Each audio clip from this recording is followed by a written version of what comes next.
আজকে পবিত্র জুমার দিন।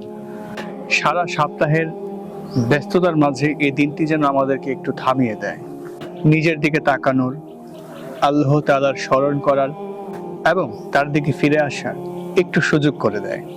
রাসূল সাল্লাল্লাহু আলাইহি ওয়াসাল্লাম বলেছেন, জুমার দিনে এমন একটি সময় রয়েছে যখন কোনো মুসলিম আল্লাহর কাছে কিছু চাইলে আল্লাহ তাকে তা দান করেন। হাদিসটি সহিহ বুখারী এবং মুসলিমের মধ্যে উল্লেখ রয়েছে।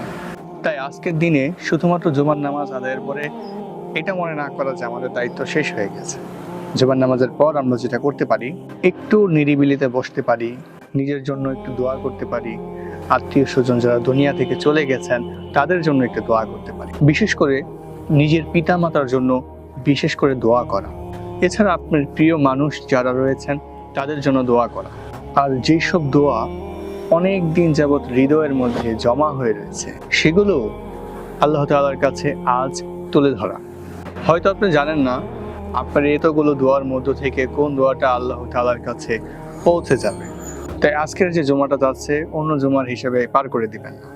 আজকের জুমাটা একটু কাজে লাগানোর চেষ্টা করুন। এছাড়া আল্লাহ তাআলার সাথে আপনার সম্পর্কটা আরো দৃঢ় করার আজকের এই দিনটা। আর হ্যাঁ, সুযোগ কিন্তু সবসময় আসে না। আর জুমার দিনের এই বিশেষ সময়টি আমাদের জন্য আল্লাহ তাআলার পক্ষ থেকে এক মূল্যবান নিয়ামত।